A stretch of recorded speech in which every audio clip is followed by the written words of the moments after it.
Apologize, I didn't have my mic on, so I will start again. This is City Council meeting of October 21st, 2024. Thank you for joining us. I'm going to call this meeting to order. You will notice we won't be singing the national anthem or doing our land acknowledgement as we did it on our previous meeting that just ended a couple of minutes ago with our council organizational meeting. So we'll move right into the adoption of previous council meeting minutes, and I'll recognize Councillor O'Connor. Thank you, Mayor Clayton. I'd like to move that Council adopt the minutes of City Council meeting held October 7th as presented. Thank you for that, Councillor O'Connor. That motion is in order. I'll call the question.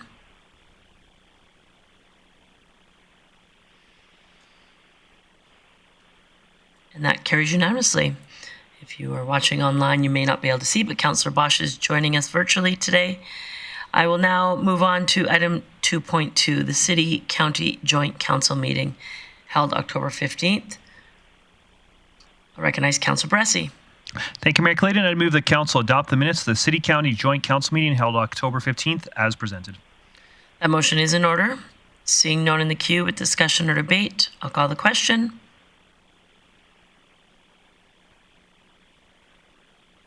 That carries unanimously. Moving on to item number 3, the adoption of today's council agenda. I will recognize Councillor O'Connor.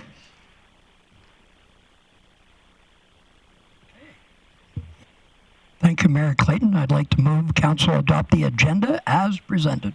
Thank you for that, Councillor O'Connor. I'll call the question. Please vote.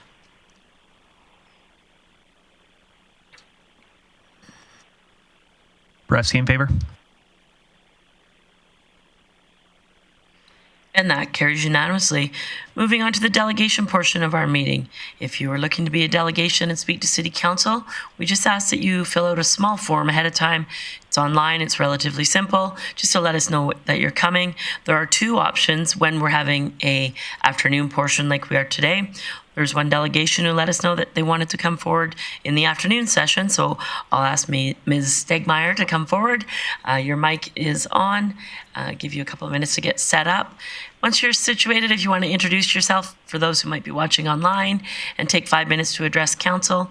Council may have questions for you, and then we deal with delegation business towards the end. So welcome. Thanks for being here today.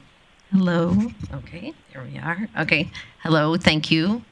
My name is Jenny Rowland. Well, Jenny Rowland. Jenny Stegmeier is my maiden name, but I'm still legally Jenny Rowland. I just wanted to come and talk to you guys a little bit about my soccer background. I guess I've come here maybe asking why the soccer dome is at the stage that it's at. My understanding is that the financing has been approved. You guys have gotten construction quotes and stuff, but that was a few years ago, so now those quotes have probably changed. But if you can understand my background and our love for the sport, maybe then, it'll grow in Grande Prairie. So basically, I was born and raised in Grande Prairie. I married locally and raised my 2 kids in the community for the last 19 years. My son started playing soccer in 2008. It was a mom and tot program that he started at 18 months old. Ever since that day of chasing the ball, he loved and breathed the sport. He continues to play soccer. He continued to play soccer locally until he got invited to join a team in Edmonton in 2002. Currently, Ethan plays as a goalie for the University of Alberta, which is ranked the 6th best university league in Canada. So that's cool. Being a goalie on pitch 1, like he trained a lot on it's off of 115th Street. It's the Soccer Association.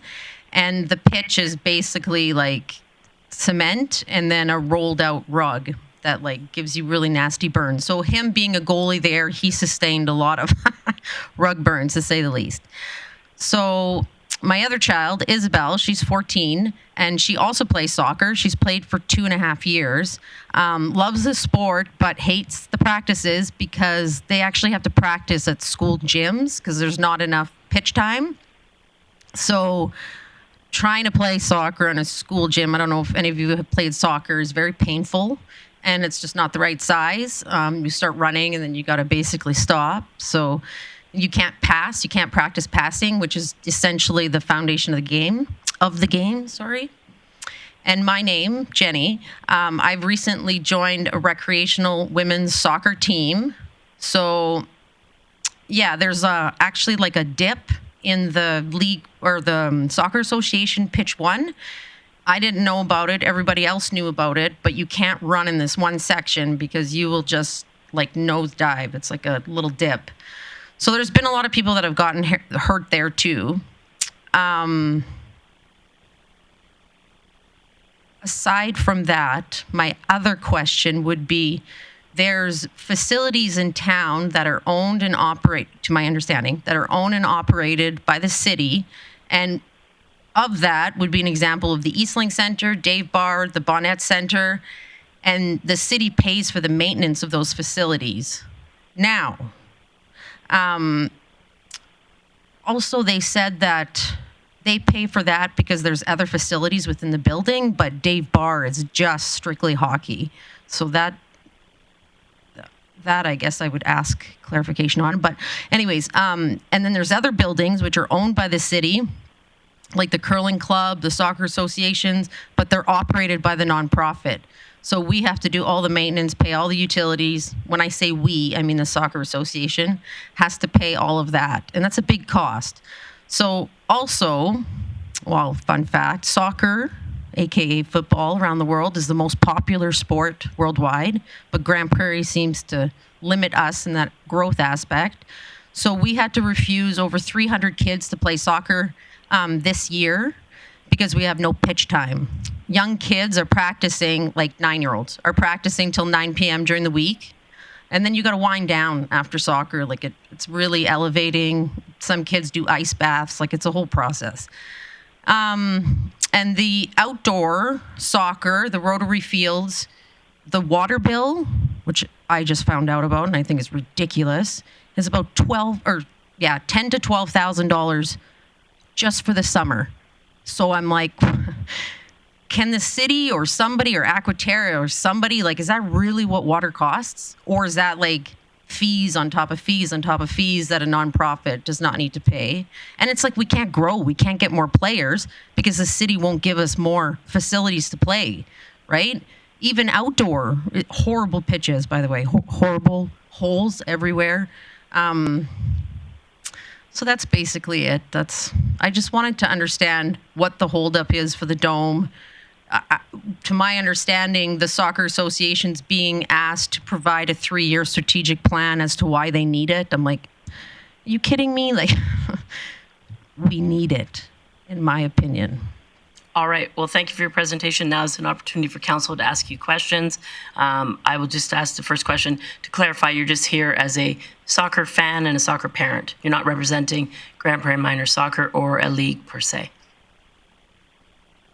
Yes, the women's league, the mums group. I had a lot of mums coming with me today, but then, of course, everybody backed out because they're like, work, I can't get work off. It's very hard to speak at these things because people work. Or have that's why we have an evening session available as well. But I'll recognize Councillor Bressie. Great. Thank you, Mayor Clayton. I appreciate it. And I appreciate you coming in, and I can definitely attest to my colleagues. My youngest kid, soccer's his life. He's banging up his knees doing goalie practice the same way. We've lived the agony of school gyms.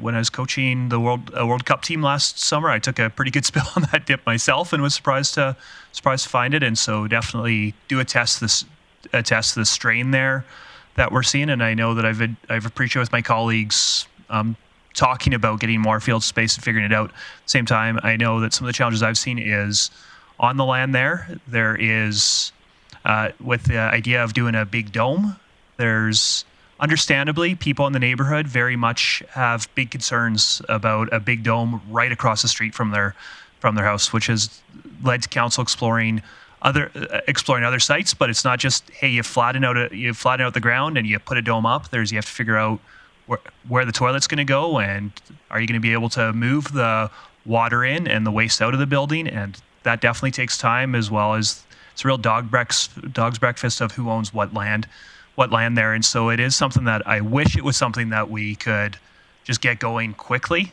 but it is something that it does take time. And I think I have seen my colleagues figuring out how to get it. And I'm very much somebody who, I've got a 10-year-old who loves soccer, and I'm living the strain. I'm living it in my household right now of not having enough or adequate facilities. At the same time, I also do feel a responsibility to make sure that's not just good for my kid who's in soccer right now, but also finding the best possible build, the best possible land, so that it's also good for the kids that are going to be playing in that 15, 20 years. And I think that's why, at least my personal opinion is why my colleagues have been taking a bit of time, is because we didn't just want to plop it down right across the street from houses where it might not fit, but we've been doing the work of figuring out what is the long-term thing here. And that just unfortunately does take time, especially when you're dealing with land that the city doesn't own.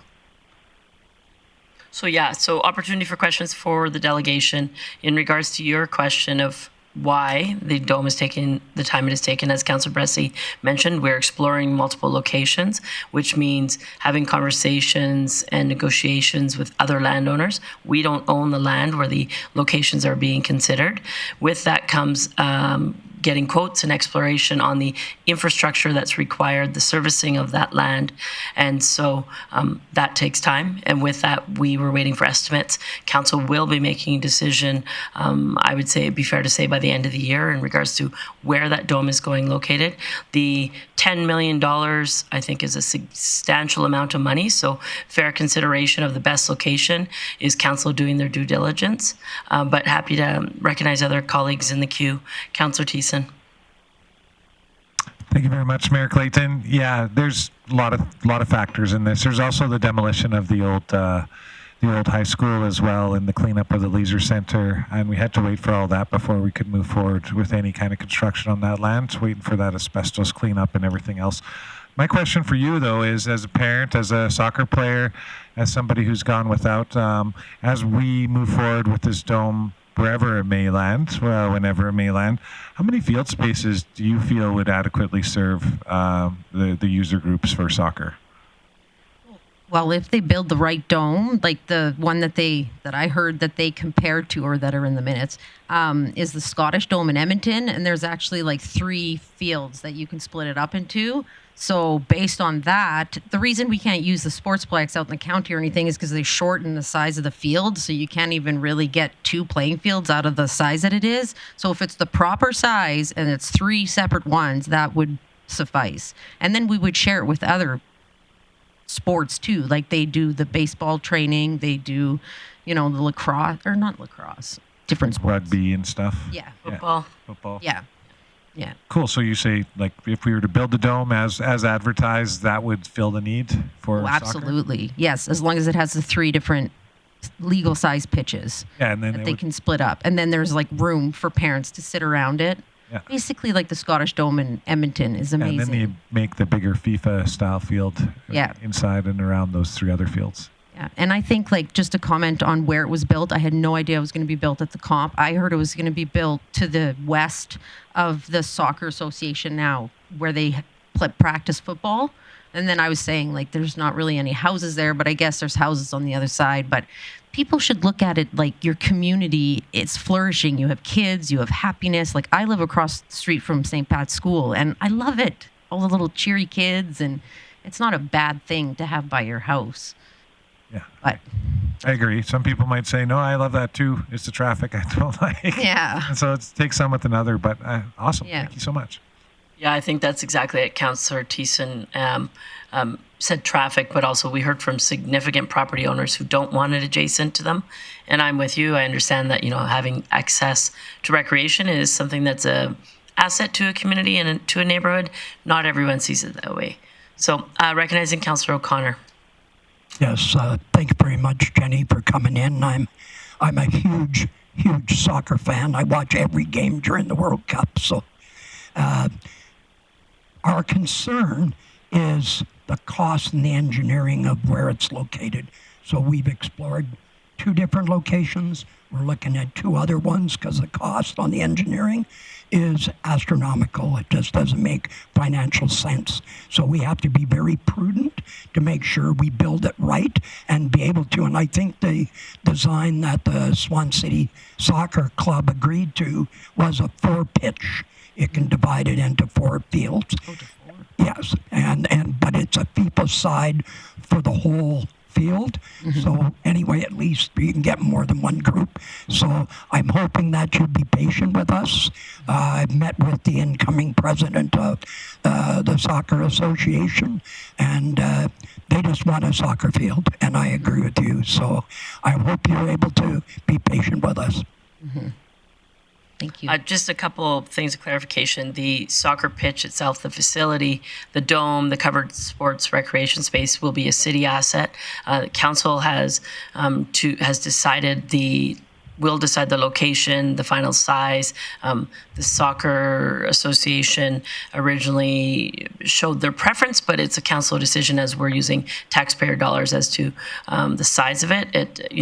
I'm sure the Soccer Association would like the biggest and the best, but the facility is being purchased by city taxpayers. So it's city council's decision as opposed to if the Soccer Association wanted to go out and raise $10 million and do their own pitch, I'm sure there'd be multiple locations that they could consider putting the pitch themselves. One thing, a question for administration, I'll ask our CAO, operation of the new facility. Have we had those conversations? Currently, Ms. Rowland mentioned the operation of the current facility. It wasn't to my understanding that Grande Prairie Minor Soccer wasn't interested in operating anymore, and you mentioned why do they have to operate? Most associations find that an opportunity, but it might, to my knowledge, Soccer Association has never said they weren't interested in operating it, and I'm curious if operational conversations have happened for the new facility. Thank you, Mayor Clayton. I don't know the specifics of the discussion, but when this does come back for final council decision, it will be on location, size, as well as the operating model. So there will be different options provided to council at that time, before, as you said, before the end of the year. Thank you for that. So I'm just curious, are you representing Grande Prairie Minor Soccer when you're saying why do we have to operate that facility? Are they not interested in operating anymore? I don't think they ever have. The understanding that I've always gotten from everybody I've talked to, because there's been a lot of executive directors over the years and a lot of different administration, is always that they have to do this. This is all the city has provided. They have to do this. And I was like, well, I guess you don't have to. Like, the curling club recently applied to you guys because I think they had to replace their roof or something. She wasn't sure what it was. And then they went to talk to council and got approved that it's being covered or whatnot. I just don't understand why the city maintains and everything Dave Barr, and it's only geared towards hockey. Why they wouldn't do that with the curling club, with So just to be clear, we maintain all of our facilities. The Soccer Association? All of our facilities. We don't do the operations in all of our facilities, but we maintain all of our facilities. We pay the utilities. Sure, that's part of operations. That's part of operations. Yeah, okay. You bet. Councillor Berg. Yeah, thanks, Mayor Clayton. One thing that hasn't been addressed either is the financial aspect of it. In fairness to the city taxpayers, what we assign our team to do is try to find municipal partners, grants, be it from the province, from the feds, or potential sponsorships too, to bring that cost more manageable up front on the city taxpayer. So that's also being explored at this time too. Councillor Bressie. Great, thank you. Yeah, and I've never heard the club say that they want a different arrangement with that building. If they did, I'd be interested to hear what that was. But what I would say is there is cost operating, but the advantage that the club gets is that building's only about soccer and soccer focused. If somebody else uses it, it's because they're slotting in around the Swan City programs. Whereas if the city operated, then my expectation as a councillor would be, well, all sports get equal access to it. And so there's definitely pros and cons. I know I've heard from hockey sometimes where they've said it's actually not just hockey at Dave Barr. They do share that space with community skates and with other sports as well. And there have been times where I've heard hockey say, well, you're not giving hockey enough time. And it's because it's not your facility, so we need to share everybody else. So there's definitely pros and cons to I didn't know that. letting them operate it versus, All right. Well, I thank you for coming. I don't see anyone else in the queue or online with questions. You're happy to stick around and watch the conversation. Following this, following some other business, we will deal with delegation business and may have questions for administration pertain to some of your questions. But again, thank you for being here. Appreciate it.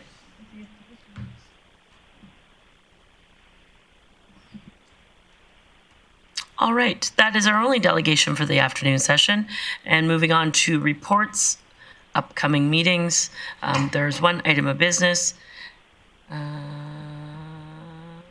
Okay, so I'm looking for a motion regarding the item in your package about a change to an upcoming meeting.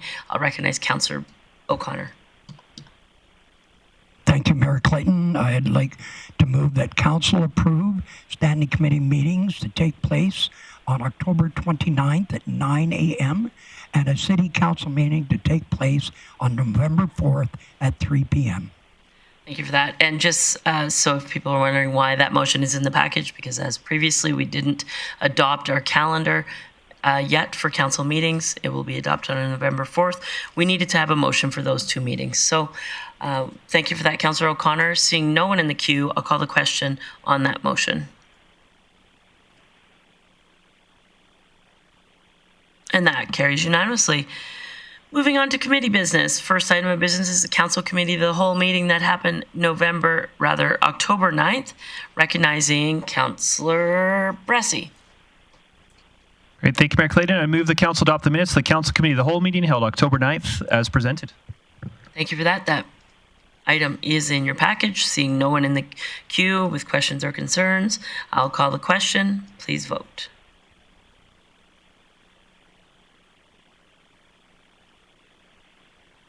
And that carries unanimously. Moving on to item 6.2, the Strategy and Communication Services Committee meeting held October 15th. I'll turn it over to Councillor Thiessen for introduction. I'll go by Councillor O. Thiessen, Deputy Chair for Strategy and Communication Services. And with that, I would move that Council approve or adopt the minutes of the Strategy and Communication Services Committee meeting held October 15th as presented. Thank you for that motion. That motion is in order. Seeing no one in the queue, I'll call the question.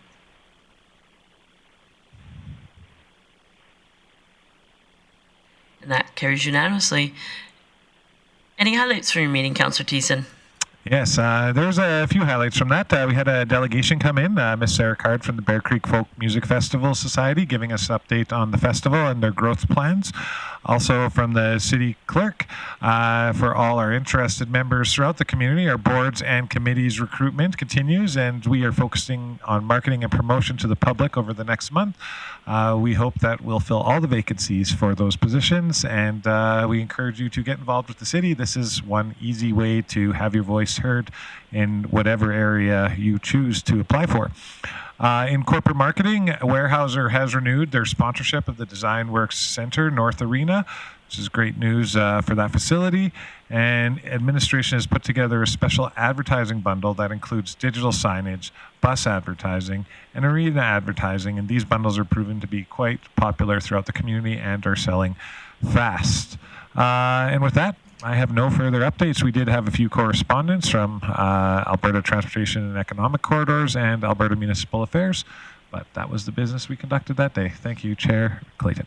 Thanks for that, Councillor Thiessen. Moving on to item 6.3, the Financial and Administrative Services Committee meeting held October 15th. And if I could ask Councillor O'Connor to introduce this one, please.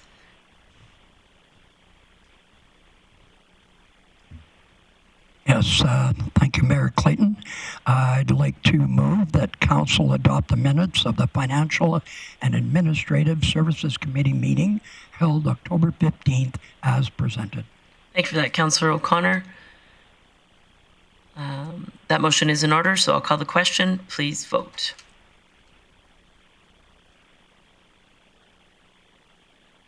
And that carries unanimously. There is one item of business here today, Councillor O'Connor. Yes, thank you, Mayor Clayton. I'd like to move that Council appoint MNP LLP as the auditor of the City of Grande Prairie for a term of 5 years with the option of 1-year extensions. And just to speak to this before we vote, it's very important that we look at the processes, and we evaluated 5 different proposals. Is it 5? 5 different proposals? 4 different proposals for 3. I'll get one of the numbers. anyway, we looked at and evaluated, and this company came in with the best overall score. So please support this motion. Thank you for your motion. That motion is in order. I'll recognize Councillor Bressie. Great, thank you, Mayor Clayton. Yeah, I'll be supporting this motion. I know that it was the conclusion of a competitive bid process, and I also think that it's healthy for the city to be switching auditors every once in a while. Just every organization, it's often healthy that happens. At the same time, I know that the folks over at Fletcher Mudrick have put a lot of work into enhancing our processes and making sure that our money's going where we think our money is going over the years. So I really do want to thank the outgoing team of all the fine people that have helped us over the years. So thank you to them. Thanks for that, Councillor Bressie. Seeing no one else in the queue, I'll call the question. Please vote.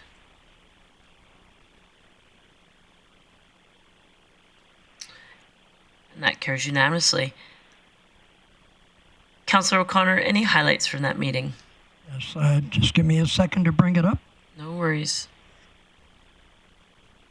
Okay.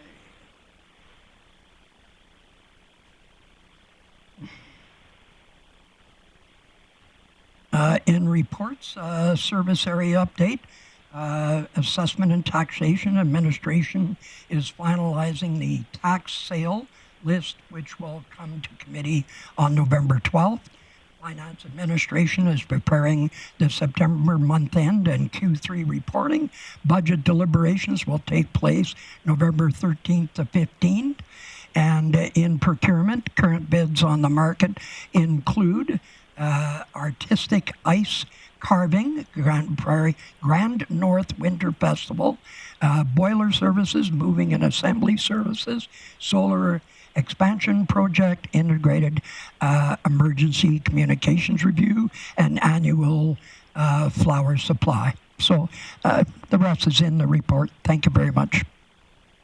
Thank you for that, Councillor O'Connor. Moving on to item 6.4, the Invest GP Committee meeting, also held October 15th, and I will turn this one over to Councillor Bressie for introduction. Great, thank you, Mayor Clayton. I would move the council adopt the minutes of the Invest GP Committee meeting held October 15th as presented. Thank you for that. That motion is in order. Seeing no one in the queue, I'll call the question. Please vote.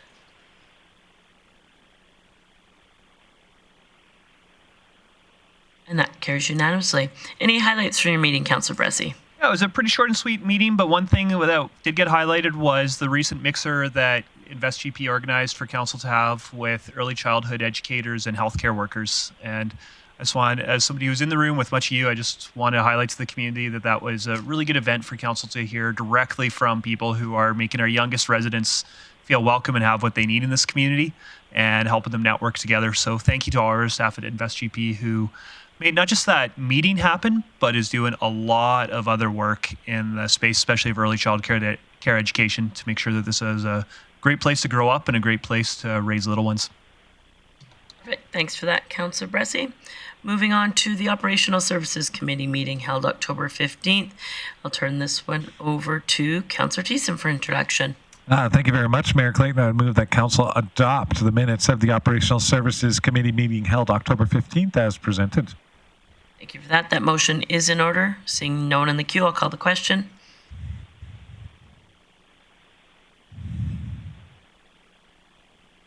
And that carries unanimously. Councillor Thiessen, any highlights from your meeting? Highlights. I wish I could say business because it was just Councillor or Mayor Clayton and myself. We could have ruled the world together. But just service area updates for this committee meeting. And with those, there is a transit open house currently going on across the street from City Hall today at the Teresa Sargent Hall. Councillor Bressie and I were over there yesterday meeting engaged residents on how the transit service could improve. So if you're sitting at home right now, the next round starts at 4 o'clock in 10 minutes. So you could get to round 2 from 4 till 7. Our people will be there. Council may not be there because we could be in the midst of meetings here. In Environment Parks, the annual drop and swap happened this past weekend, and it was a smashing success by all the reviews on Facebook, all the lineups of people. I heard that it was wild in there, in a good way, a good wild. So thank you so much to everybody who donated their goods that no longer service them so that they could be served and useful in other people's lives, and for the people for taking part in this event. We wouldn't do it if no one showed up, so thanks for coming out en masse. Finally, in transportation, administration has obtained a radar sign to replace the damaged one on 99th Avenue that happened when a car went off the road and knocked it out. We also have 4 more of these radar signs. Now, don't worry, it's not radar detection, it's traffic calming signs. So it's those digital signs that when you're driving down the street and it says, you're going 55 and it's in yellow, that gets you to slow down and hopefully not get a ticket. So we'll have 4 more of those placed around the city and 1 replaced on the 99th Ave. And that's all I got. Thank you. Thanks, Councillor Thiessen. And yes, that drop and swap event saves thousands of pounds of clothing from the landfill, so a great event. Moving on to correspondence, there is none, so I will move on to delegation business. We had 1 delegation here today. Opportunity, council, for any business that may be arising or question for administration. And see, Councillor Thiessen. Yeah, thank you very much, Mayor Clayton. I'd like to thank Miss Stegmeier, Miss Rowland, Jenny for coming on in and expressing, her passion for having recreational amenities for her kids and for herself and her friends on soccer, and council, as you saw around the table, and administration working diligently to try to bring this to fruition sooner rather than later, and hopefully with a lesser cost and a greater facility. But in saying that, I think she got all of her questions answered, and there's no direction coming out of this, so I just move that we receive the presentation for information. Great. Thanks for that, Councillor Thiessen. That motion is in order. I'll call the question. On your motion, please vote. And that carries unanimously. All right, so there are no notices of motion, and now we will move into our recess. We'll be back at 6 o'clock. See you then. Thanks.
Good evening, and welcome back to the City Council meeting of October 21st. We are now in our evening session of today's meeting. We have a second delegation portion. If you were watching the meeting earlier, I mentioned that there are 2 delegation sessions. When we have an evening session, we encourage people that they can come out in the afternoon or they can come out at 6 p.m. We have one group who has let us know ahead of time that they'd like to come speak to council. So whoever is speaking on behalf of the Grande Prairie Climbing Association, please come forward. I'll give you a minute to set up. Your microphone is on whenever you're ready. Once you get situated, please introduce yourself. For those who might be watching online, take 5 minutes to address council. Then council will take some time to potentially ask you some questions. And we deal with delegation business at the end of our evening session, and there's only one public hearing tonight, so it won't be a long session. But I'll turn it over to you. Please introduce yourselves, and thanks for coming. Thank you, Council. My name's Christopher, and this is Matthew, and we're proud to represent the Grande Prairie Climbing Association as board members this evening. We're here tonight to reaffirm our commitment to partnering with the city to make the dream of an indoor climbing facility a reality here in Grande Prairie. There's been a lot of growing excitement and interest in this project, not just from the residents of Grande Prairie, but from the surrounding communities as well. There are many reasons that a climbing center would benefit Grande Prairie. Climbing has a proven benefit for physical strength, mental health, and overall well-being for people of all ages. It will positively impact the city and the youth of the city with a variety of programs promoting skill development, healthy living, and teamwork. A climbing center is also a gathering place where people of different generations can come together and build community. This climbing center would also serve a much needed space where physical recreation can be enjoyed in the city year-round. And it wouldn't just benefit our residents, but would also serve as a draw for the surrounding areas. Climbing is growing in popularity as seen as its inclusion in the Olympics since 2022. And we see this center as not just a recreational asset, but a potential recreational attraction, encouraging visitors from Grande Prairie's large catchment area, and providing a small but ongoing bolster to the city's economy through training events and climbing competitions. The last time the Grande Prairie Climbing Association stood before you, we were a small, close-knit group, passionate but in need of broader resources. Our current board includes members with experience in not-for-profit work, fundraising, project management, education, and even construction. We've analyzed past challenges and begun refining our strategies for raising funds and building strong partnerships through organizations like the Grande Prairie Regional Recreation Committee. And we're confident in our ability to raise the necessary funds and to make real progress towards beginning construction this coming year. Thanks to the allocation of $220,000 from the Alberta Winter Games Legacy Funding and the space made available through the Grande Prairie Activity and Reception Center, we're off to a good start. We recognize that our key role as the Grande Prairie Climbing Association is to spearhead the fundraising effort. Since our recent AGM, we've hit the ground running, identifying potential grants and sponsorships that can help us reach our goal of $1 million. We've already started the application process for one grant to the Community Facility Enhancement Program worth $125,000 and know of at least a half dozen additional funding opportunities that we intend to aggressively pursue throughout this year and the next. Our board, along with the volunteers and community members who've rallied behind us, are prepared to invest whatever time and effort is needed to see this project succeed.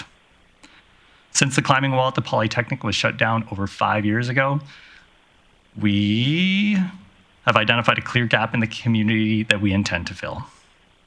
To help us continue forward, we are respectfully asking for continued capital investment from the city, assistance in identifying potential grants and sponsorships, and a letter of support. We believe that a letter of support from the mayor would not only solidify our partnership with the city, but would also play a crucial role in helping us secure future grants and sponsorships. Many grant applications and funding opportunities require demonstrated support from local government, and with the city's backing, we are confident that we can meet our fundraising goals. Your endorsement could be the key to unlocking the full potential of this project. As you can see from the members of our community here and all the people behind me tonight, we all share a passion for this sport and the community it creates. Personally, I believe that climbing is, hands down, the best sport in the world. And I know a lot of others here feel the same way. That's why we're here, to show you that the Grande Prairie Climbing Association is more committed than ever to making this facility a reality and to seek your continued support as we work together towards this common goal. Thank you. All right. Well, thank you. As I mentioned, thank you for being here. Now I'll open up to council for questions. Recognizing Councillor O'Connor. Thank you, Mayor Clayton. Thank you, Christopher. That was a great report. Just a couple of questions then. How many members does your club? I might have missed it at the beginning, but how many members does your club now have? Registered, we recently started a more thorough sign-up process. We have about 20 registered so far. On the Climbing Association Facebook webpage, we have nearly 400. I think it's at 396 right now. Second question? For Yes, and you mentioned support for the region. What areas? Are we talking the whole Peace region that you're getting support? Yes. Yeah, I can speak to that a little bit. We have been in contact with both the MD and the county as like a first point of contact, because obviously those people from those areas are going to be the closest to Grande Prairie. But I already know that people from Grande Prairie are going to Dawson Creek to go climbing, because that's from where we are the closest facility, closest indoor facility available, which their facility is actually fairly small. So, you know, if people are already willing to drive an hour and a half, right, there is kind of that opportunity for people to drive towards us. Between here and Edmonton, there's no climbing facility whatsoever that I am aware of. Okay, and just to conclude, I watched it during the Olympics, and that was exciting to watch. Guy almost made it to the top. Okay, thank you. Councillor Thiessen. Yeah, thank you very much, Mayor Clayton, and thank you, Chris and Matt, and all your supporters for coming out here today. Just a question. You mentioned in your presentation your goal is to fundraise $1 million. Yes. How far into that are you so far? We are well on our way to identifying a number of different funders much greater than $1 million, with the hope that, you know, obviously having done fundraising and this kind of thing before for various other projects, that it's like we need to go out and ask for more than what we're hoping to get.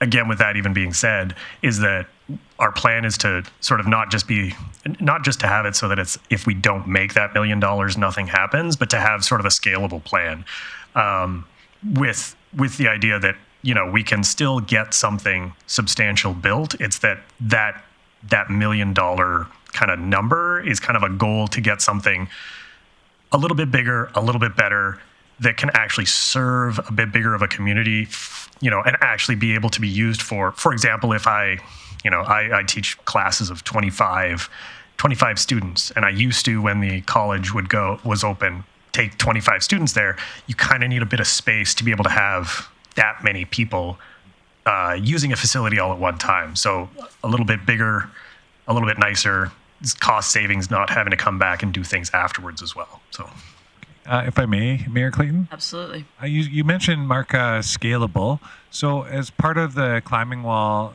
would you build it in stages as you fundraise with what you have now, or is the goal to build it all as one and then go from there? I think the goal would be to build it all as one, because then you're kind of avoiding some of those like fixed costs that come with construction projects, right? And so to hopefully be able to get a little bit better price in terms of like square foot. There again, that being said, climbing walls, climbing facilities are often reasonably modular in terms of their design, right? If you want to make the wall bigger, you use more of an available wall space. So it does allow for some flexibility. Okay, awesome. Thank you. Thanks, Councillor Thiessen. Councillor Bressy. Great. Well, thank you, gentlemen, for coming in, and thanks for volunteering and putting your sweat equity behind this. Really appreciate that. I know it takes a lot to get these things going, so really appreciate you folks doing it. $1 million, it sounds like you're maybe talking at a slightly bigger scale than we were originally talking about, which, if so, I absolutely love. But can you walk me through about how big a wall you expect we can get for $1 million? What do you think this might look like if you can hit your budget? If we could hit our budget, it would be almost all top roping. We're imagining a mezzanine as well for bouldering in that facility. So it'd be about 30 feet high, 60 feet long, which would give you about 10 routes for roping. And then in our ideal design, a separate mezzanine with bouldering up above, so we can kind of use more of that vertical space and then still keep the space in the recreation or reception center there free. And that would include padding for the floors, auto belays, holds are fairly expensive, rental shoes. But yeah, as far as the scale goes as well, overhanging too, I mean, that's just the vertical space, but horizontally, I mean, ideally that wall will come out probably 10, 20 feet out in some sections to create a really impressive feature. Cool. Awesome. Well, I love that you're shooting big, and I look forward to seeing the community step up and being part of seeing something big. That's exciting. Thanks, Councillor Bressie. Councillor Berg. Thank you, Mayor Clayton, and thanks, gentlemen. So just a point of clarity, this would be in the Activity and Reception Center. Is that the building that you see this housed in? Yes. Okay. And then just another question for the audience in general. Put your hands up. Who's here in support of this? Wonderful. Okay. I just know that there's another delegation coming up. I just wanted for clarity who was here. So, all right. That's all I need. Thanks, guys. Thanks, Councillor Berg. Councillor O'Connor. Yes, thanks, Chris and Matt. So if money was no object, what's a full project look like this? That, are we talking more than $1 million or? Define full project, I guess. I mean, a full project would be our own new building, even to kind of more appropriately house something. And I think so. We have kind of like blue sky ideaed a few things, like in some of our different meetings, you know, like in terms of when you look at larger centers, for example, Calgary has a number of quite large facilities, you know, but they're also like Olympic training facilities in some cases, right? So like you can go quite big. Our hope would be to build something that's like big, you know, good size, substantial, that people from around the community would want to come and use, that could be of good use to, like, for, like I said, like school groups. I know I've spoken to a few other teachers about this kind of thing, right? And have something big enough that we can start building a real strong community again around it. The climbing wall, when it was in the college, did have a climbing community, but it's one of these things when you don't have a place to gather and you don't have a facility like that, it's hard to keep that community together, and you know, people tend to move, and new people who come in don't have that. So yeah, I think down the road, would we like something bigger and better? Sure, but I think we'd, you know, going for as big as we're aiming for right now, I think would allow us to sort of then build that community back up, and then eventually, maybe, I don't know, maybe 10 years from now, we'll kind of work that out. That's great. I hope you're able to get that. And right now you're looking for a letter of support. Am I correct? Yes. Okay. Yes. Thank you. Councillor Berg, are you in the queue again? I am. Okay, go for it. No, I had some comments, but I'll wait for you. Go ahead. Okay, so thank you. So I'm just curious. So you guys are out looking for $1 million. What are your timelines, or what's the process that you see? Is this going to be a 1 or 2 year thing? Do you want us to hold off until you've got the money, or what's the greater plan? I think like a 1 year sort of. There, a lot of the granting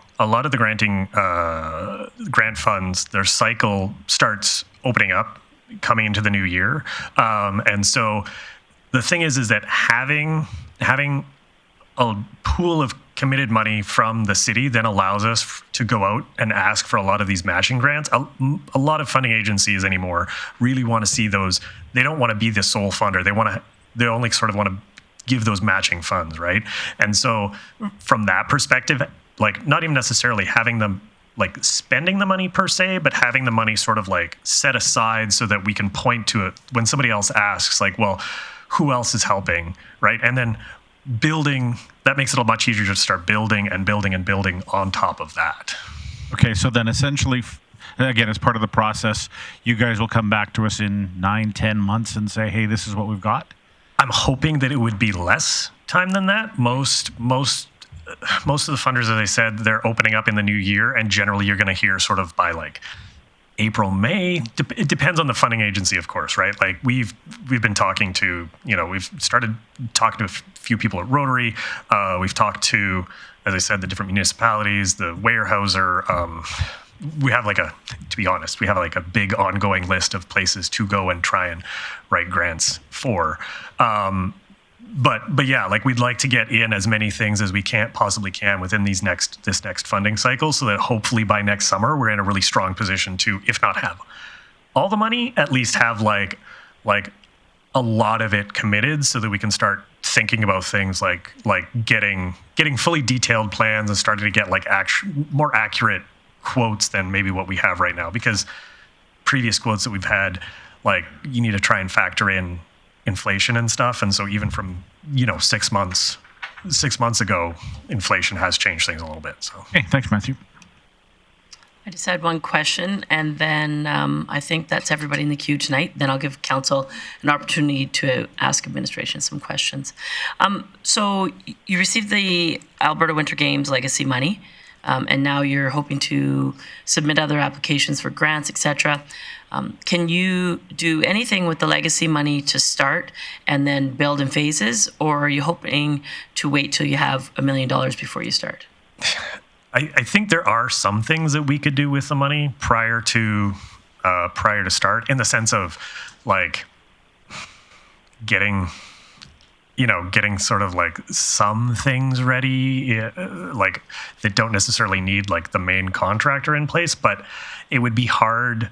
I just think it would be sort of like you would be spending more money. I think a reasonable bit more money in the end, trying to do things ahead rather than just coming to a builder with like one So big. it can't really be done in phases, is what you're telling me.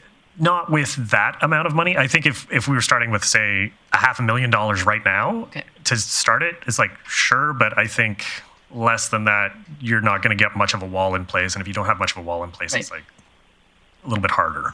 All right. I can tell you that I don't need council's permission to write you a letter of support. I'm happy to do that, but I'm also happy to take direction from them. Makes them feel good. So, yeah. But yes, happy to write a letter of support, but that will probably come through our business arising from the delegation. So thank you for being here, and thanks for the work you're doing. Thank you very much. Thank you. I'll open it up to council in case you may have any questions for administration, but I'm happy to wait till business arising as well. Councillor Berg. Yeah, thanks, Mayor Clayton. So for administration, on our end, how far along are we in the planning or just discussion at this point? We'll wait for Ms. Bieberdorf to get situated. Chief Lemieux, you don't have a joke or something in the meantime? Or okay. Welcome, Ms. Bieberdorf. Thank you, Mayor Clayton. So at this point, we don't have any design or drawings. We just had an initial proposal that was provided to us a few years ago. So nothing as far as design to move it forward. So just good, strong discussion. Correct. Thank you. So I'm going to let the CAO jump in because there's some information that I think will be valuable to council. And so just going back to the latest direction from council was to allocate the Winter Games money to this fund or to this project. All of those funds have been reflected in the fall budget, and there would be an opportunity to have the further discussion there. I would say, though, that when those were allocated, we also had the direction to work with a group, and I'm glad to see that this one has bulked up in size and has got good community support to seek some funding from that group before we proceeded. So that's where Katie and her group have been working, is looking at what community funding is available before we expend any dollars. As this is a city facility, we would have to be involved in the specific design and construction, and there are some requirements around that. But I'm glad to see this is moving forward with at least the gathering of the group, and we'll take further direction once, probably for budget deliberations would be the next check-in with administration. Great. Thank you. So you cleared the queue. Well done. So I have no further questions for administration, so thank you for being here. Give me 1 second here. All right, that is it for our delegations this evening. Thank you for being here. You're welcome to stick around. As I mentioned, we do have one public hearing. Otherwise, administration will follow up with you. But I wanted to thank you all for being here and showing your interest in a community asset. Moving on to item number 13, our public hearings under 13, item 13.1, rezoning from CA, which is commercial arterial, to DC 37, a direct control district. I'd like to call this public hearing to order and look to administration for introduction. I will turn it over to Mr. Johnson, or Ms. Downing, sorry. Thank you, Mayor Clayton. Administration has received an application to amend the land use bylaw to accommodate medium to high density residential development, maximum 8 stories. The application is for a direct control district and not a conventional land use district due to limited sanitary sewer capacity. The subject properties are in the Trader Ridge neighborhood between 132nd and 133rd Avenue, west of 102nd Street, directly adjacent to the Co-op gas bar and liquor store. The properties are subdivided and serviced, including utility stubs, sidewalks, and lighting. The surrounding area includes commercial and residential development, as shown. The properties are located within the boundaries of the Arbor Hills Area Structure Plan, which covers 4 quarter sections of the north part of the city and guides future land use and servicing. The proposed rezoning from commercial to medium high-density residential would contribute to a more diverse range of rental housing options in the city and may provide additional support to nearby businesses by increasing the local population. No negative impacts on current or future land use are anticipated. The properties are also within the Trader Ridge Outline Plan area, which details for future roads, zoning, and open spaces at the quarter section scale. Although the area was originally intended for commercial use and no open space was designated, the existing design to open space should be sufficient, which includes a large storm pond to the north and park space and a school site to the west. The proposed zoning is a hybrid between the medium density and the high density residential land use districts. While the high density residential district would have met the project's demands, sanitary capacity is what posed a challenge. The proposed district was negotiated with Aquaterra to provide the applicant with maximum flexibility while ensuring the existing services remained unaffected. Administration recommends that Council give 3 readings to bylaw C-1212I, C-1307A, and C-1260-186. Thank you. All right, thanks for that, Ms. Downing. I will now provide an opportunity for questions for administration, recognizing Councillor Thiessen. Thank you very much, Mayor Clayton, and thanks, Ms. Downey, for the presentation. Just a question. With 132nd Avenue, what's the city's plans and timelines for widening that road? Chief Glavin. Thank you, Mayor Clayton. The twinning of that road will be development demand driven. We are, however, proposing studies for 132nd Avenue and 116th Street. For widening in that section here in the upcoming year's budget, with construction to follow likely in 3 to 4 years, subject to funding. So just a quick follow-up then. Now, if this apartment project were to pass with construction timelines, would we be looking at widening the road probably after the construction of that, or would we be mindful of the excess traffic that might be coming up 132nd? Chief Glavin. Thanks, Mayor Clayton. Ultimately, we will do the appropriate traffic analysis to inform when that road is twinned. So it is unlikely to happen in advance, but again, it's subject to the development in the area and traffic patterns. Okay, thank you. Councillor Thiessen. Sorry, Councillor Bressy. Thank you. I've got a question about transit. We don't have traditional transit going to this site, and I don't know if it's necessarily appropriate to have just on-demand transit here. Have we looked at, if this goes forward, what it would take to expand transit to this site? Chief Glavin. Thank you, you, Mayor Clayton. Yes, we've looked in the precursor to conventional transit, in our view, would be on-demand transit to gauge demand in that area. And if there was sufficient demand for conventional, we would look at adjusting current routes to facilitate that, or potentially look at new routes to facilitate that. And do we have an idea yet if there is high demand there, if any of the fixed routes would be expandable there, or would we be looking at adding a new route if we've got a few hundred units of a disproportionate amount of people who presumably would need transit? Chief Glevin? Yeah, thanks, Mayor Clayton. Our first attempt would be to look at, is it possible, is there enough slack within the route in order to extend it into that area, similar to, I believe we added some capacity in Countryside South a while ago. That would be first choice to do that analysis and not add a new route with not just new infrastructure, but new buses and staff. So it would ultimately come down to kind of another look at the overall transit system to see how we could leverage the existing capacity without adding new buses. Thank you. If I can ask one more. Go for it.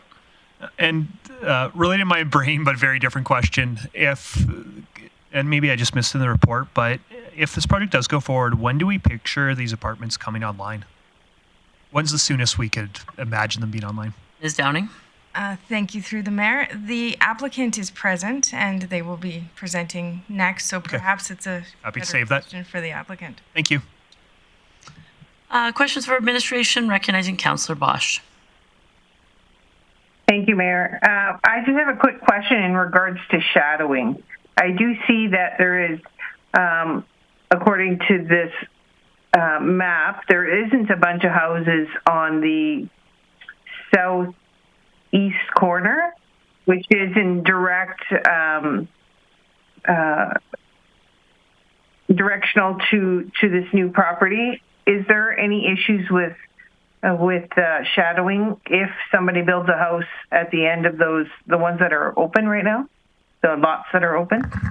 Sorry, just to clarify for Mr. Johnson, are you referring to the future commercial on the west of the indicated, or the Storm Pond? Well, just north of the future commercial is a bunch of bare lots, and I'm just concerned about that residential piece, just to make sure that there isn't any issues with shadowing. Okay. Mr. Johnson, do you have any comments on that? Yes, through the mayor. We didn't do a shadow analysis for this proposal. However, it potentially could see the construction of an 8-story apartment building. And so when the sun is rising in the east, it's entirely possible that the properties northwest of the subject property would be in the shadow until the sun rose to high enough, and depending on the time of year. But yeah, in the early morning, it appears that those properties would be affected. Okay. And I guess, is that buyer beware? Do we consider it as buyer beware, or do we consider it as a red flag of any sort? Mr. Johnson? Through the mayor, I don't think I would classify it as buyer beware per se. There, as shown on the air photo, there are some properties in the vicinity that people are already living in. There was public notification of the proposal. It is worth noting that the existing zoning does allow for considerably tall structures as well. The existing zoning allows for 12 stories for hotels, 6 stories for commercial buildings. Sorry, Allison. And so that would be in the future commercial south piece. Well, if it was didn't have a change in zoning, you could have hotels, correct, apartment buildings. Correct, yes. And there would be no check-in with council. That's correct. Okay, I see. Okay, thank you. Thanks, Mr. Johnson. Recognizing Councillor O'Connor.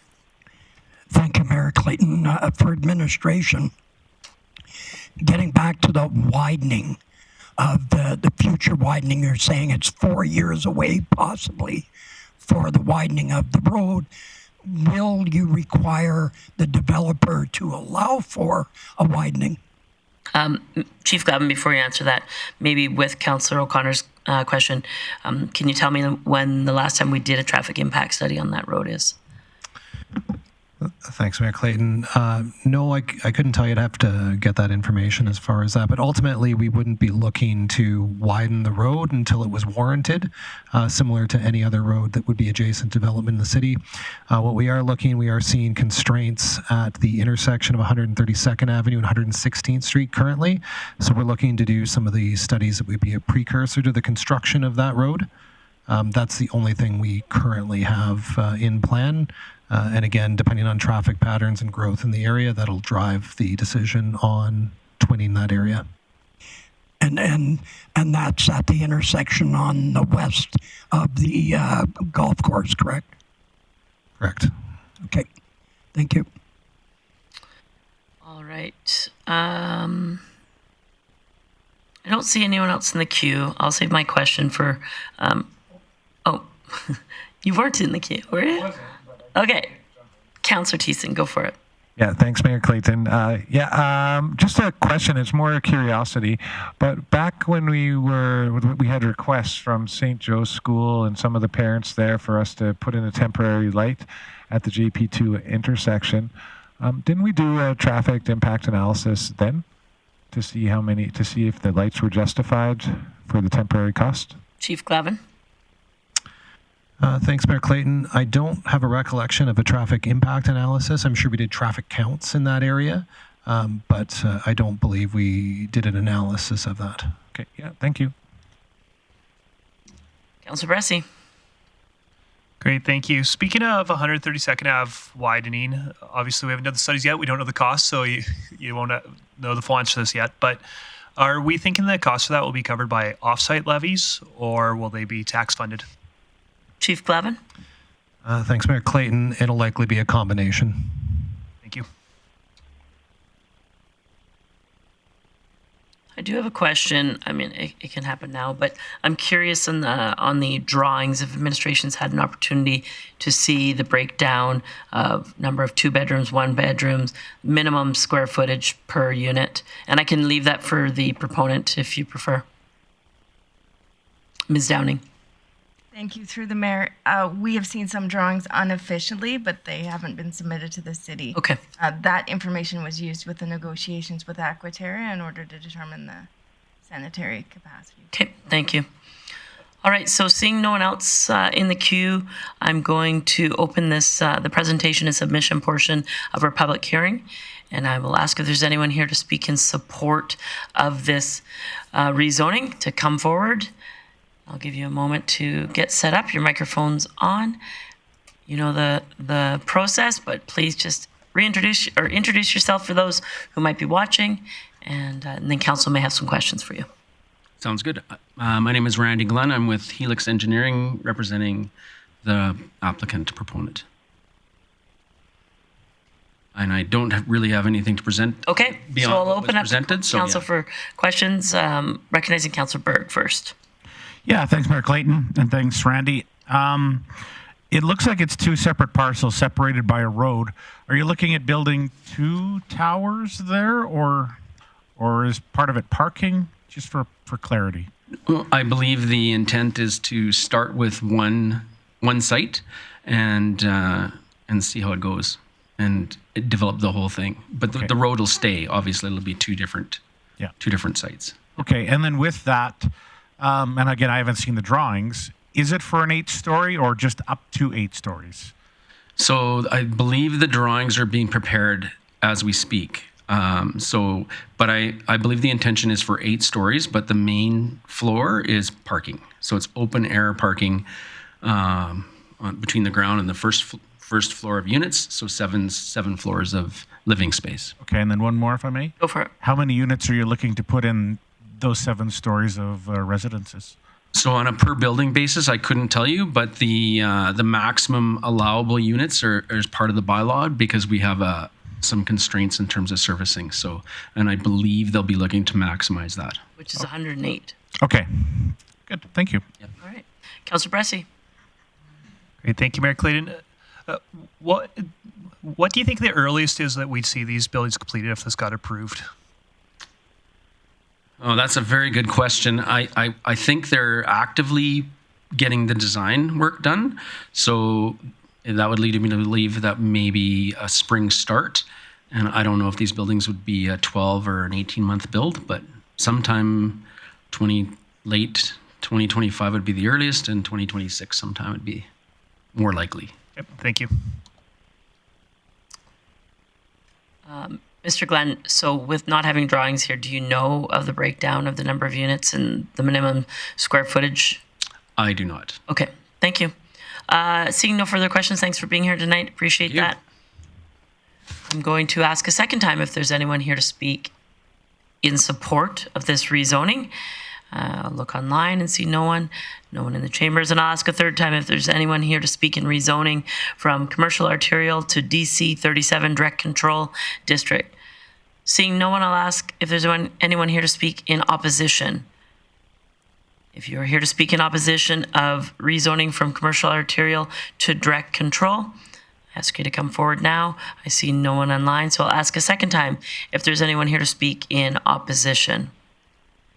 And a third time to see if there's anyone here to speak in opposition of rezoning from commercial arterial to DC 37 direct control district. Seeing no one, I will close the public hearing and look to business arising, recognizing Councillor Thiessen. Thank you very much, Mayor Clayton. I'd like to do business if we could, and I would move that Council give first reading to bylaw C-1212, being an amendment to the Arbor Hills Area Structure Plan. And I just want to clarify, it's 1212I or 1212L? Oh, it's I. I? It's capital I. It's an I? Okay. So thank you for that. That motion is in order. No discussion or debate on first reading. I'll call the question.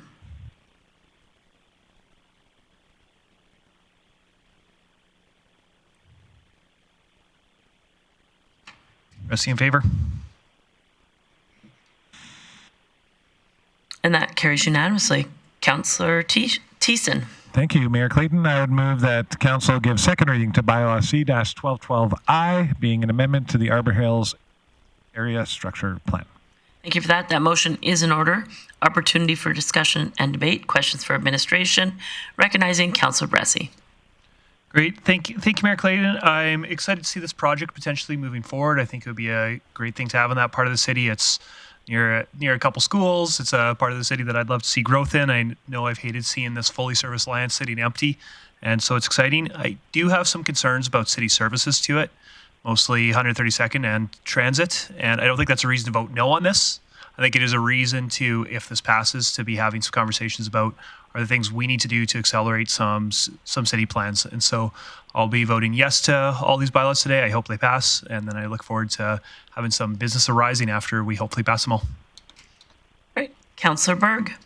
Yeah, thanks, Mayor Clayton. I too support this. We did receive a letter of concern around traffic, but I personally live not too far from there, and I'm frequently in the area. From basically the co-op gas bar to 100th is already widened. I travel down 102nd all the time. There's a lot of ways to get out there. To me, the main concern seems to be heading west down past the golf course and by the school, which Chief Glavin has already discussed that is potentially in the works. So yeah, to me, this looks like a terrific project, and I'll support it. Councillor Thiessen. Well, if nobody else is in the queue, I can wait to close later.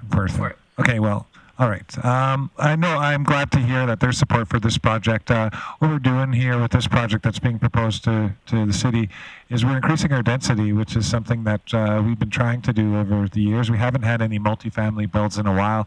Now, we just passed at our last council meeting a land transfer, which is going to enable a couple multifamily builds, and this is going to create more multifamily builds. I do hear what Councillor Bressie is saying, because I share some of those same concerns, and I look forward to business arising after and whatever Councillor Bressie might have up his suit sleeve. But yeah, I think we've learned our lessons, at least for me on council, when we built the Community Knowledge Campus and we put Charles Spencer online.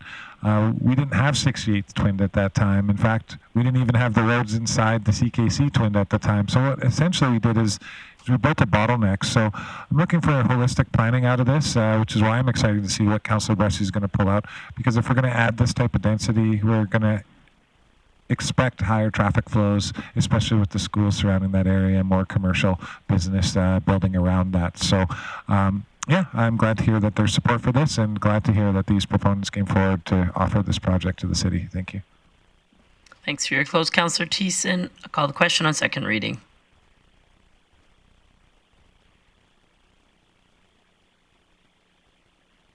Bressie in favor. And that carries unanimously. Councillor Thiessen. It's weird to close before you vote to have third reading, but I would move that council have third reading at this meeting.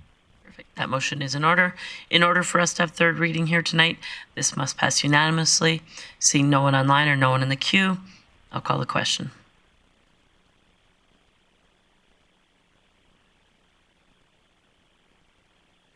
And that carries unanimously. Councillor Thiessen. Thank you very much, Mayor Clayton. I'd move that the council give third reading to bylaw C-1212I, being an amendment to the Arbor Hills Area Structure Plan. Thank you. That motion is in order. Opportunity for discussion or debate. Seeing none, I'll call the question. Please vote.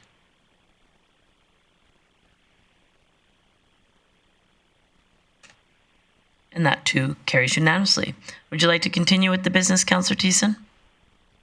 Yeah, might as well. I didn't know what I got into when I put it up. Normally there's 3 readings printed out, but we got three readings printed out. So yeah, I can continue. This is fine. Heavy lifting for me today. So with that, I would move that council give first reading to bylaw C-1307A, being an amendment of the Trader Ridge Outline Plan. Thank you for that. That motion is in order. No discussion or debate in first reading. So I'll call the question.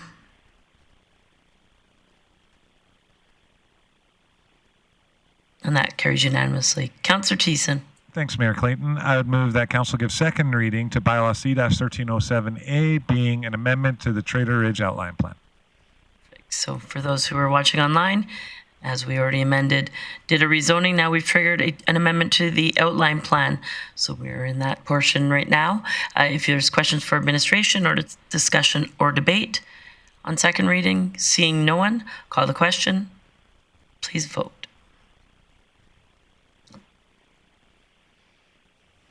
And that carries unanimously. Councillor Thiessen. Thank you, Mayor Clayton. I would move that council have third reading at this meeting. Thank you for that. So in order for us to have third reading here tonight, this must pass unanimously. Call the question.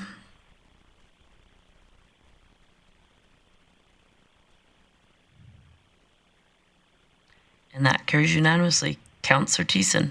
Thank you again, Mayor Clayton. I would move that council give third reading to bylaw C-1307A, being an amendment to the Trader Ridge Outline Plan. Thank you for that. That motion is in order. Seeing no one online or no one in the queue, I'll call the question for third reading on bylaw C-1307, an amendment to the Trader Ridge Outline Plan.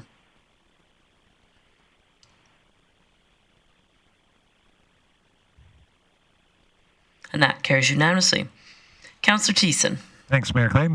Let's carry along. I would move that council give first reading to bylaw C-126186, being an amendment to the land use bylaw. Perfect. So knowing that this is first reading, no discussion or debate, I'll call the question.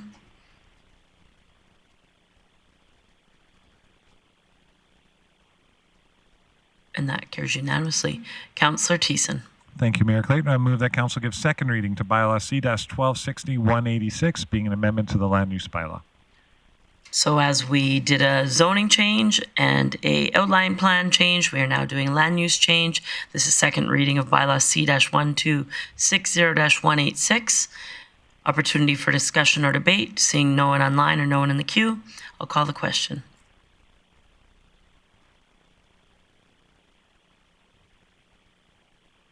That carries unanimously. Councillor Thiessen. Thank you very much, Mayor Clayton. I would move that council have third reading of bylaw C-126186 at this meeting. Thank you for that. As with the other changes, third reading, in order for us to have third reading here tonight, this must carry unanimously. Seeing no one in the queue or no one online, I'll call the question. Please vote.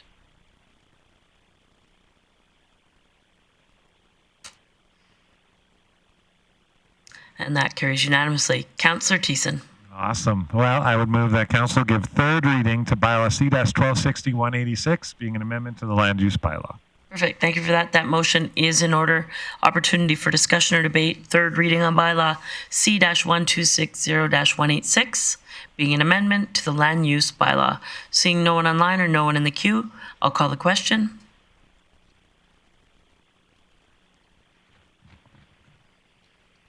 And that carries unanimously. Thank you for that, Councillor Thiessen. Moving on to our delegation business. My apologies, Councillor Bressy. Great, thank you, Mayor Clayton. Yeah, as I said, I am a little bit worried about plans and timelines for 132nd Avenue and transit going there. I'm satisfied with where we're at for 132nd Ave because there's going to be a study coming to budget and we can debate timelines and expectations of that then. But I do want to make sure we're talking about transit here and not losing track of that. And so I'm going to move that council direct administration to report back to the appropriate standing committee with budget and schedule impacts on extending conventional transit into Trader Ridge. And just to put administration's mind at ease, my hope is not to get that before this budget. This isn't a super urgent thing for me. It is something I would love to talk about next year though, and be setting council up to talk about next budget. For me, I already hear from residents saying that they wish that they could get a traditional bus into Trader Ridge right now because it's becoming such an important shopping area, and we do have a lot of jobs there. And on demand, it's great, but it's great for low demand areas. I think there's higher demand for Trader Ridge than we've even seen our ridership because it just isn't working for people going there. But if we have apartments there that have 435 units, I don't think that it's appropriate to start servicing that with on demand. I think right from the start, if we're going to have that many apartments, we should, if we can afford it and if we can do it without hurting the schedule too badly, be having conventional transit to this area. And so I'd like council at least to look at what that would cost and what impact that would have to our system. So I hope that you'll support this motion. All right, so that motion is in order. I'll recognize Councillor Bressy. Councillor Thiessen, sorry. I think she's so used to looking over and seeing both of us that she doesn't know who to call when she just sees you over there today, Councillor Bressy. I'm in total support of your motion over here. My personal feeling is the information will be great, but I would like to see the investments in the widening of that road be done in concert with the potential transit plan as well in the future. Now, again, I'm not trying to scare administration and say we got to do this road now, but if we can identify that we're going to have a higher traffic volume, which we are seeing on 132nd, and the use of transit, that road's going to need to be widened anyways, especially if the transit needs to pull over anywhere, at least for its own like little cutout stop for one lane. So happy that the traffic impact assessment is being done through planning. Happy to support this motion for transit, which is going to serve the residents of that area very well. I would love to see in a future capital plan, whether I'm on that council or not, to have that road widened, hopefully in concert with this development as that population grows in that area. So thanks, Councillor Bressy. I'll support this. So sorry, Councillor Thiessen, are you going to make a subsequent motion for... You're good? Yeah, no, I think we're already tasked administration with lots of stuff. I think they know that if we're looking at transit, part of that evaluation will be, okay, well, how do we get a transit on that road? Is it wide enough to hold it? Are there places that we can put a transit stop? I'm not asking them to draw out that design. But yeah, this is discussion for years in the future, and I think Councillor Bressy just kicked it off, and my brain's just ahead of the game in that regard. Perfect. I just want to make sure that your expectations when a transit scheduling with impact comes back, it's not going to talk about impact. Okay. Perfect. See no one else in the queue, so I'll call the question on Councillor Bressy's motion.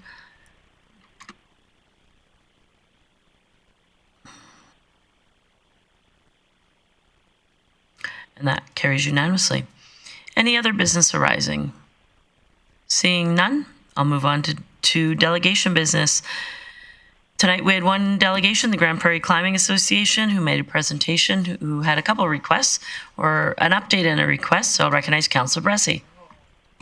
Well, Only because I know it makes you happy. Love it. I would love to direct the mayor to write a letter of support. Happy to do that. So that motion is in order. To direct the mayor to write a letter of support that would be valuable to the Grande Prairie Climbing Association when they're making their applications for grants and various funding. So I'll call the question on that motion.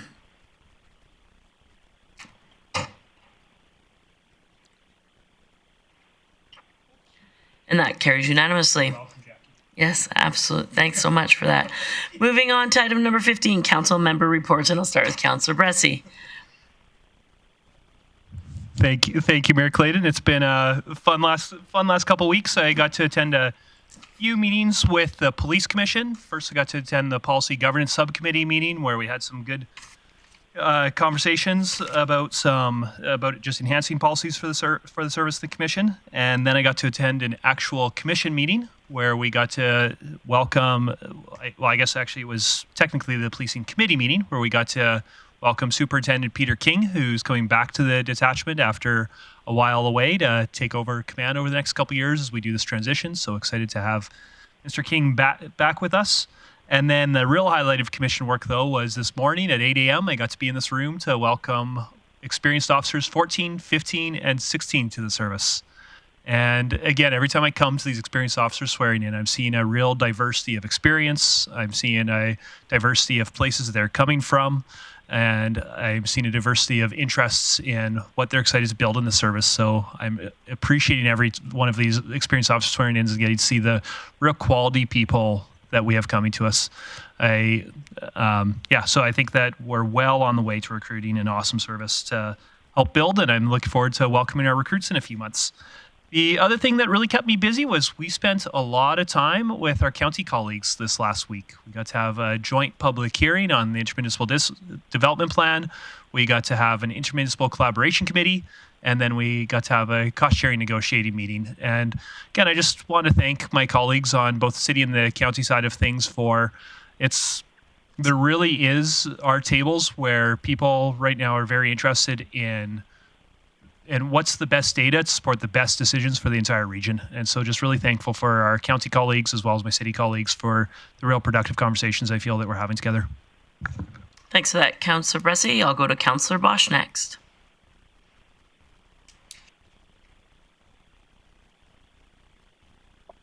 Thank you, Mayor Clayton.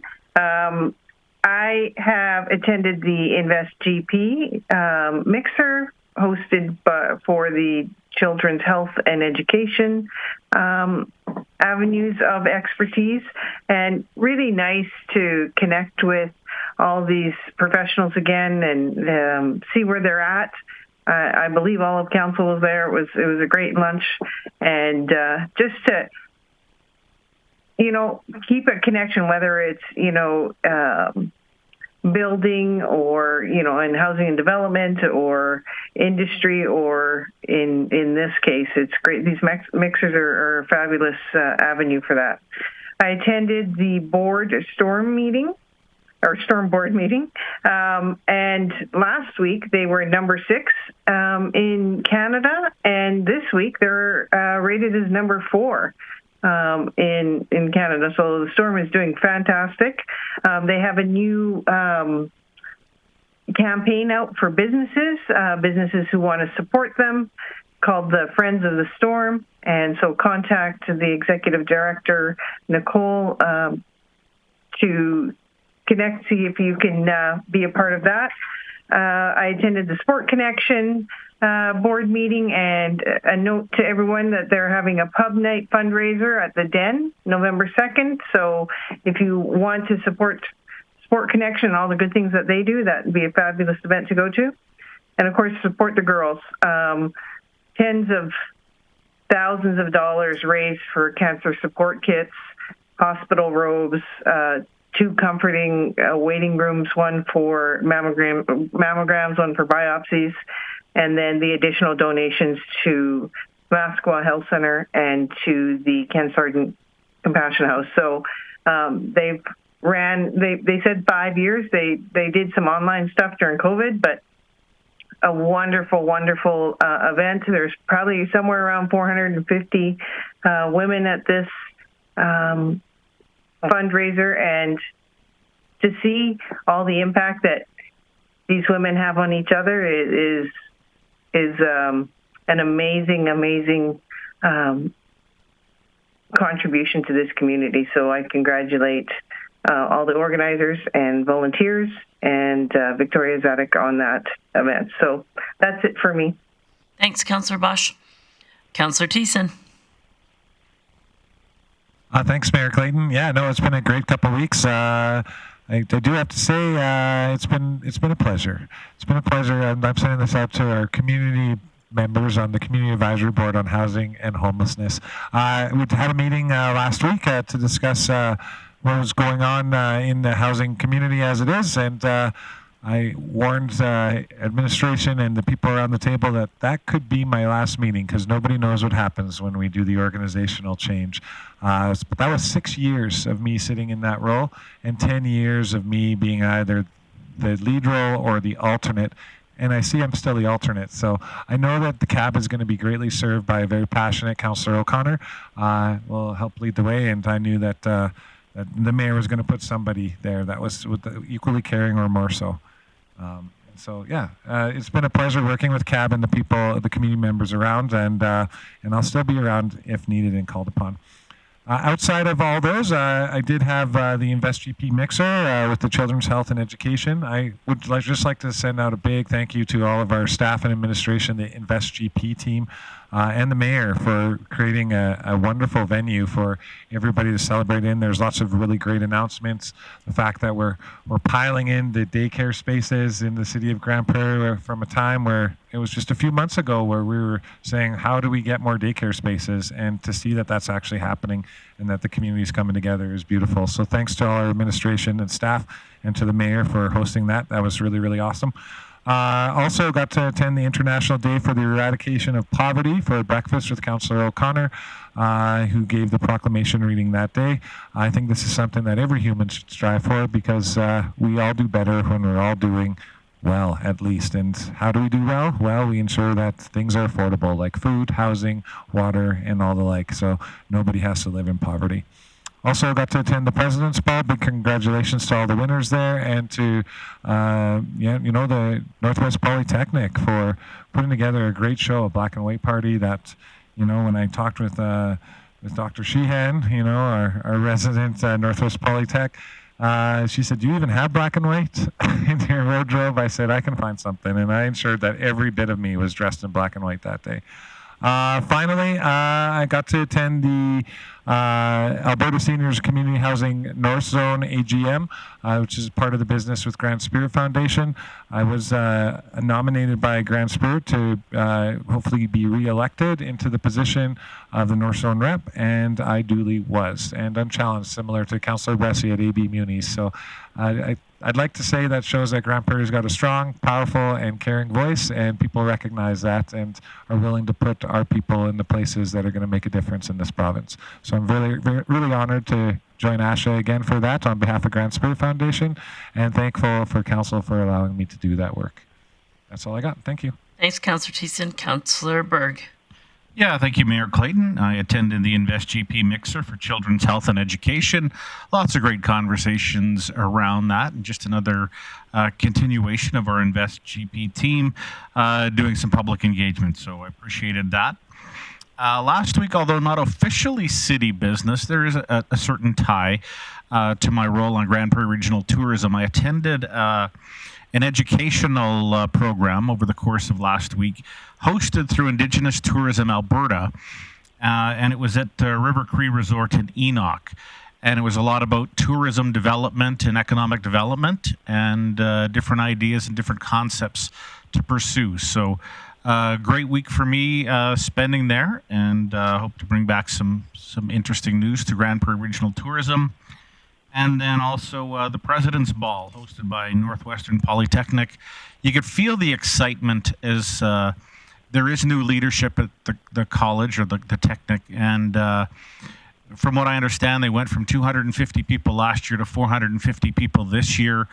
I was also quite proud of myself for a moment when I looked at the list of winners, and I knew almost all of them personally, but what it does is it actually speaks to the quality of the winners, that these people are engaged in the community and they know so many people and they are very active. And I personally just kind of want to single out James Morrison, who won for Young Influencer Award. He works part-time in my personal business. Terrific guy, always playing his guitar, playing music, and just a good young citizen of our community who wants to see the performing arts grow. So congratulations to all the winners, including James, and congratulations to the Northwestern Polytechnic team for the engagement that they're doing in the community. It showed at the event on the weekend. Thanks, Mayor. Absolutely. Councillor O'Connor. Thank you, Mayor Clayton. Almost everybody said everything that I've done anyway. Attended the Intermunicipal Development Plan, the Invest GP Mixer, great conversations there. And we had a meeting with council and Alta Gas, which was a really enlightening look at the future, where we're going with energy. And the City Council joint meeting, and then the public hearing, the recreation and culture cost sharing. It was great to be in the room with other of the councillors and to get to hear what their opinions were, what was going on the screen. So it was really good. And as deputy mayor, I did the proclamation for International Day for the Eradication of Poverty. So, and then lastly, the Northwest Polytech 37th Annual Ball. And the talent that we have in this community is outstanding. And to hear Matthew Dalen sing gave me shivers. So he was a hit for me, and he's got a new role at Northwest Polytech at trying to be able to fill the college theater with all kinds of concerts. So looking forward to what the future brings for the college. Thank you, and that's my report. Thanks so much, Councillor O'Connor. I'm going to go relatively quickly through my list. I wanted to extend a big thank you to the Invest Grande Prairie team. This initiative that Council and Invest GP have done collaboratively in regards to having mixers that are specific to industry sectors, I think is showing to be quite successful. This last one with children's health and education was a group of people that we don't necessarily see at council events or even Chamber of Commerce events. So really appreciated having conversations with that unique group of individuals who do incredible work in our community. So thanks to Invest GP for the work that they do in arranging that. As mentioned, the stakeholder meeting with Alta Gas. It's great to hear from our industry stakeholders and our leaders of what's happening in their world of business and what they're working on, obstacles or concerns they may have. So as we go across the province and advocate and share our story, we have a better understanding of what industry is facing and their challenges. So I really appreciated the update from them. I attended a Careers Next Generation community reception with the CAO. It was great to hear an update of how they're working and really bringing more youth into trades and setting more youth on the path of careers. And so thought that was a good conversation. Attended the proclamation for Probus Month. That it was at Bear Creek Funeral Home, is where they always have their meetings, and it was a great opportunity to catch up with the group. If you're not familiar with who Probus are, they're a group of retired business community-minded people, and there's always a good conversation at their meetings. Myself and Councillor Palat attended an update with Mascua Medical Center, which is good to hear how that's going and get an update on the fundraising initiatives, their planning initiatives, and so that was a good update. With Councillor Bosch, attended the Support the Girls fundraiser for breast cancer, and was fortunate to buy a ticket and win a purse, so that was really nice. Sometimes when you buy tickets, it pays off, so that was great. Had breakfast and an update with President Shane. Always have a good conversation. Love the collaboration between the key institution in the region and how the city and the municipal partners can continue to support the institution in its growth. So that was a good conversation. As mentioned, the city and county had a joint council public hearing on our IDP. That has been many years in the making, and it was good to see that public hearing come to fruition. Had an interview with Cross Border podcast, rather. If you're not familiar with Cross Border, he's an individual who travels across Canada and reports primarily or specifically on the municipal world. The conversation was about Invest Northwest, so it was a great conversation and an opportunity to talk about the incredible work our council and our organization, our senior leadership have done in regards to leading the path of collaboration and growth in this region. So it was a good conversation. As mentioned, attended an ICC, an intermunicipal collaboration committee with the county to check in on various issues. On the next day, had a conversation around at a recreation and culture cost sharing meeting, which was a great meeting. So thank you for, in particular, to Mr. Tarrant, Ms. Whiteway, of course, our CAO, Ms. Chief Lemieux. An incredible amount of work goes into these collaborative meetings that we have. Intermunicipal collaboration is something that's a priority, but it requires a lot of heavy lifting from our administrative teams. So thank you to them for everything that they did to support council in that initiative. Attended the Mid-Sized City Mayors Caucus. It was in St. Albert. It was great. I actually haven't spent much time in St. Albert, so it was incredible to go on some tours and see the significant multifamily developments that their community has either in the ground or coming up shortly, expansions in their community. I really appreciated some conversations around beautification, and you'll hear more from me on that in the near future. But I had many good conversations there. An update, really a check-in with Brownlee on items from Bill 18 was good conversation. And then had a sort of a mini bear pit, we'll call it, with Minister McIver, Minister Dreeshen, Minister Turton, and MLA Lundy from the Leduc area. That was a good conversation in regards to some of our initiatives.